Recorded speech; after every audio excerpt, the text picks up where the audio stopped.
आता येतो सर्वात महत्त्वाचा प्रश्न, भारतात पेट्रोल डिझेल महागणार का?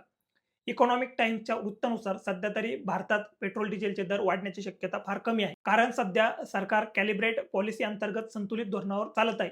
म्हणजे आंतरराष्ट्रीय किमती कमी असताना तेल कंपन्यांना थोडा नफा मिळवून दिला जातो आणि किमती वाढल्या तर ग्राहकांना थोडा झटका कमी बसू दिला जातो.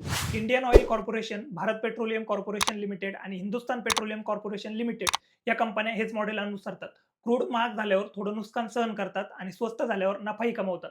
म्हणून अनेकदा असं झालं आहे, की आंतरराष्ट्रीय बाजारात पेट्रोल महाग झालं, पण भारतात दर इतके वाढले नाहीत आणि बाहेर स्वस्त झाल्यावरही इथे लगेच दर कमी झाले नाहीत. आता जर होर्मुझमधील अडथळा दीर्घकाळ टिकला, तर सरकारने बॅकअप आराखड्याचाही या ठिकाणी विचार केलाय.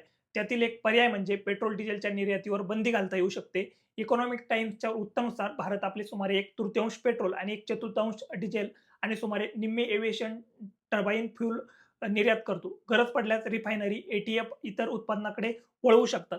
सध्याच्या साठ्यावरून कच्चे तेल सुमारे 17 ते 18 दिवस, पेट्रोल डिझेलसारखे परिष्कृत इंधन म्हणजेच रिफाइंड फ्यूल 20 ते 21 दिवस आणि एल-एन-जी सुमारे 10 ते 12 दिवस पुरू शकेल. पण नवी जहाजं न आल्यास हा बफर हळू कमी होत जाईल.